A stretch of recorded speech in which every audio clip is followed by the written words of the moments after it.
आपने जो सबसे बड़ा नुकसान किया तो हमारे वर्कर का क्या, कांग्रेस पार्टी के जो वर्कर थे, जो इंतजार में थे कि कांग्रेस की सत्ता आएगी और उनके उनके भलाई और डेवलपमेंट के काम होंगे। जब भी कोई एग्ज़ाम होता है, चाहे वो पॉलिटिकल एग्ज़ाम हो या फिर कॉम्पिटिटिव एग्ज़ाम हो, पास होने के बाद वो जॉइनिंग कर लेता है और फेल होने के बाद एक हर स्टूडेंट ना एनालिसिस करता है, कमियाँ देखता है, कहाँ कमियाँ रह गई हैं, कहाँ-कहाँ मेरी जो है इक्वेशन सही नहीं फिट बैठी।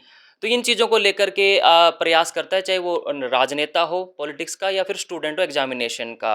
हरियाणा असेंबली के चुनाव खत्म हो चुके हैं, 48 सीट आई हैं बीजेपी को, 37 आई हैं कांग्रेस को, 3 इंडिपेंडेंट, 2 इनेलो के, ये पूरा आंकड़ा है। फिलहाल मैं मौजूद हूँ नलवा कॉन्स्टिट्यूएंसी में, जहाँ पर कांग्रेस के प्रत्याशी थे अनिल मान जी। उनको डिफीट मिली है, बट बातचीत करेंगे उनसे इस विषय पर कि जो ये हार हुई है उनकी नलवा विधानसभा में, उसके क्या-क्या कारण रहे? क्योंकि सुनने में ये आ रहा है, कई वीडियोज़ भी मैं देख रहा हूँ और नेता लोग बता रहे हैं कि ईवीएम में दिक्कतें हुई हैं या हमारे जो है वर्कर सही से नहीं कर रहे थे, साथ में जो पार्टी के ही अंदर रहने वाले कुछ लोग हमें हमें सपोर्ट नहीं कर रहे थे। क्या इन बातों में सच्चाई है भी या केवल एलिगेशन या आरोप-प्रत्यारोप चल रहा है? इन सभी विषयों पर बातचीत करने के लिए हमारे साथ अनिल मान जी हैं। सर नमस्कार। नमस्कार जी, आपके सभी दर्शकों को मेरा नमस्कार। सर आपने बहुत प्रयास किए, हम आपको देख भी रहे थे, आपने तन, मन, धन पूरा लगाया हुआ था इस एग्ज़ाम के अंदर, पॉलिटिकल एग्ज़ाम के अंदर, लेकिन आप हार गए। किस तरह से देखते हैं इस हार को? वजह, खामियाँ, कमियाँ कहाँ रह गई? देखिए, सबसे बड़ी जो वजह थी वो ईवीएम थी। हुँ, और जो इन्होंने प्रजातंत्र की, जो डेमोक्रेसी की जो हत्या की है बीजेपी ने जो हत्या की है, वो बड़ी निंदनीय है।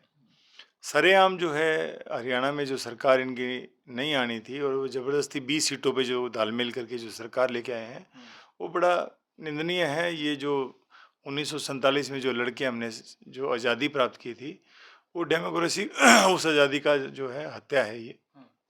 सर मैं एक वीडियो देख रहा था अभी रिसेंट में आपकी, जो आपके ही यहाँ पर नलवा कॉन्स्टिट्यूएंसी से एक बार विधायक भी रहे हैं, बड़े सीनियर लीडर हैं, फाइनेंस मिनिस्टर भी रहे हैं हरियाणा में, उनका आप ज़िक्र कर रहे थे। हालाँकि पॉलिटिकल कैंपेनिंग में वो आपके साथ भी नज़र आ रहे थे। एक बड़ा आरोप उनके ऊपर आप लगा रहे हैं। जनता ना सबूत माँगती है, कई बार एविडेंस माँगती है, क्या आपके पास एविडेंस भी हैं? हाँ, एविडेंस है, क्यों नहीं एविडेंस है, उनके खिलाफ एविडेंस है हमारे पास। हुँ, एविडेंस तो सबसे बड़ा एविडेंस यही है कि जब हमारा उन्होंने वर्कर मीटिंग ली, अपने वर्करों की जब मीटिंग ली हुँ, और जब वो मीटिंग से बाहर निकले तो उनको मैसेज देना था कि भाई मैं अनिल मान के साथ हूँ। हुँ, उन्होंने तो अपने जो फेसबुक का जो स्टेटस है वो ये लगाया, धीरा धीरा और रणधीरा के नाम से उन्होंने एक सॉन्ग लगाया। हुँ, तो वो तो क्लियर, उनको उसी टाइम उनका क्लियर हो गया था 28 को कि वो जो है रणधीर पनियार के साथ है। हुँ, फिर वो कैंपेनिंग में जो मेरे साथ एक दिन आए, जब हमारा रोड शो था, तो आप पूरा, मेरे पास पूरी रोड शो का वीडियो है। उन्होंने पूरे कैंपेनिंग किसी को हाथ हिलाया हो या किसी को अप्रिशिएट किया, किसी को नमस्ते किया हो या कुछ भी उन्होंने किया, वो तो सिंपल साधारण ऐसे खड़े थे जैसे ज़बरदस्ती उनको हमने हुँ, खड़ा किया हो। हुँ, और अभी तो पूरी विधानसभा में यही है कि हर घर से जो आवाज़ यही आ रही है कि उन्होंने जो है कोई स्पोर्टनी खिलाफत की है। हुँ, तो ये तो क्लियरिटी सबको पता लग चुकी है और वो खुद भी मानते होंगे, उनको पता है कि उन्होंने जो किया है। हुँ। पर ये गलत है। मान साहब इस पिछले उम्र के पड़ाव में आके, आखिरी पड़ाव में आके हुँ, उनका ऐसा काम करना शोभनीय नहीं देता। हुँ, क्योंकि ऊपर जाके सबको, किसी का नहीं पता था, 1 मिनट का भी हिसाब नहीं, हमारा भी नहीं पता, उनका भी नहीं पता। जाके उनको हिसाब देना है, तो ये गलत है, ये अच्छा काम नहीं उन्होंने किया। मान साहब एक चीज़ तो बड़ी क्लियर थी और ये चीज़ बहुत वायरल भी हो रही थी कि कांग्रेस के अंदर ना गुटबाजी है, हुड्डा खेमा अलग है, सैलजा खेमा अलग है, सुरजेवाला जी कहीं और चल रहे हैं।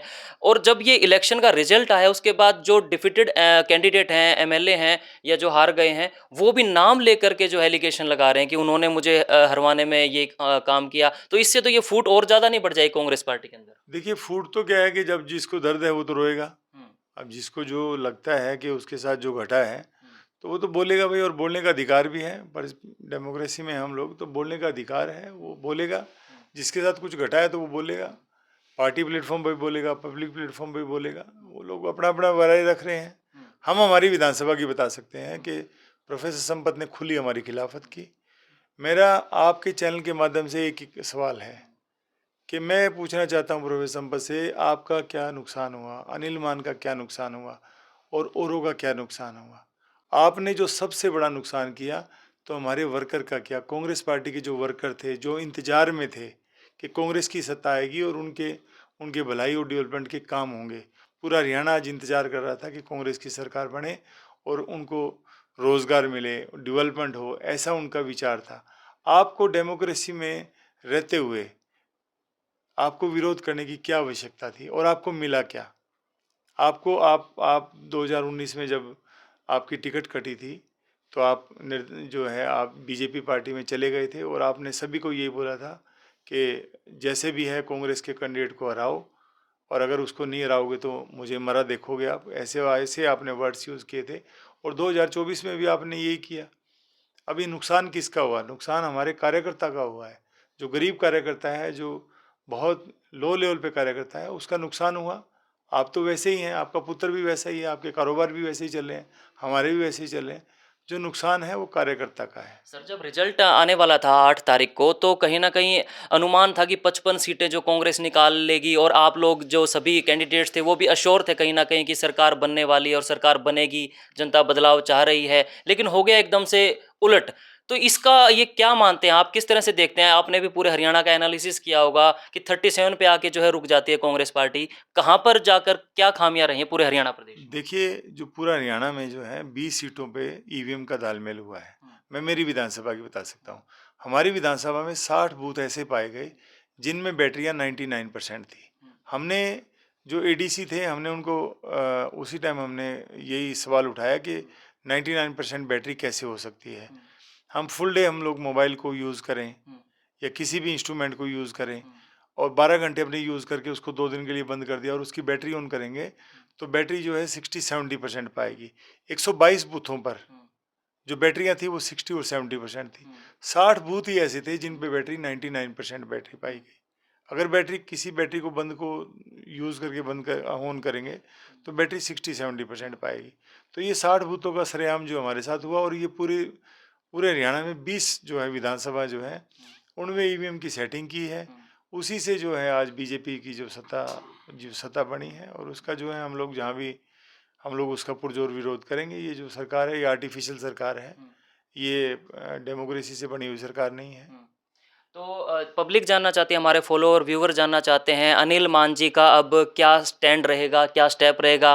क्या आप जो है इस पॉलिटिकल, क्योंकि 10 साल से आप पॉलिटिकल एक्टिव हैं, तो क्या आप लगातार नलवा कॉन्स्टिट्यूंसी के लिए ऐसे ही एक्टिव रहेंगे या बीइंग ए स्पोर्ट्स पर्सन अब और आप एजुकेशन लाइन से भी जुड़े हुए हैं, किस तरह से आपका अब आगे स्टेप रहेगा? देखिए, मैं आपको आपके चैनल के माध्यम से एक बात बताना चाह रहा हूँ। अगर मैं विधायक भी बन जाता और सरकार नहीं होती तो भी मुझे एक दायरे में रह के पब्लिक की आवाज़ उठाता, मैं सड़कों पर आता और उनकी पब्लिक की आवाज़ उठा पाता और वो काम भी मैं जो, क्योंकि सरकार अगर बीजेपी की थी तो काम भी हम नहीं करवा पाते। अभी मैं विधायक नहीं हूँ, आज मैं इंडिपेंडेंट हूँ और मेरी पूरी विधानसभा की जो आवाज़ है वो हर पल जो है मैं आज पूरे जो पुरजोर तरीके से उठाऊंगा। एक दिन भी जो है, मैं पहले भी 10 साल घर नहीं बैठा था, अभी भी मैं कभी अपने जो घर नहीं बैठूंगा। हाँ, एक बात ज़रूर है, क्योंकि मैं पॉजिटिव आदमी हूँ, पॉजिटिव बात करता हूँ, किसी के नफ़े नुकसान की बात नहीं करता। विधायक बने हैं हमारे 5 साल के, रणधीर पनियार हमारे विधायक हैं, हमें उनका स्वागत है। मेरा एक ही निवेदन है कि वो काम करें, पब्लिक का विकास करें, डेवलपमेंट की बात करें। तो जहाँ भी हमारी उनको मदद की आवश्यकता होगी, पब्लिक के डेवलपमेंट के लिए हम लोग उनकी मदद करेंगे और अगर वो काम नहीं करेंगे तो सड़कों पर उनका खड़ा विरोध करूंगा मैं आपके चैनल के माध्यम से बताना चाह रहा हूँ। चलिए। तो ये थे अनिल मान जी और इन्होंने कारण बताया कि किस वजह से जो है नलवा विधानसभा से जो है ये हार गए हैं। इन्होंने कुछ नाम भी लिए हैं, आप किस तरह से इन नामों को देखते हैं जो एलिगेशन लगाए हैं? और ईवीएम के ऊपर एक बड़ा सवाल इन्होंने उठाया है जो कि एक बड़ा मुद्दा है, क्योंकि ईवीएम मशीन के ऊपर जो है लगातार से पहले भी सवाल उठते रहे हैं। इस बार भी जो है जितने भी हारे हैं प्रत्याशी, उन्होंने ईवीएम को एक बड़ा बनाया है। 99% चार्जिंग वाला जो एक ये किस प्रकार से आप इस चीज़ को देखते हैं? कमेंट बॉक्स में अपनी प्रतिक्रिया ज़रूर दें और वीडियो कैसी लगी उसके बारे में बताएं। Thank you so much.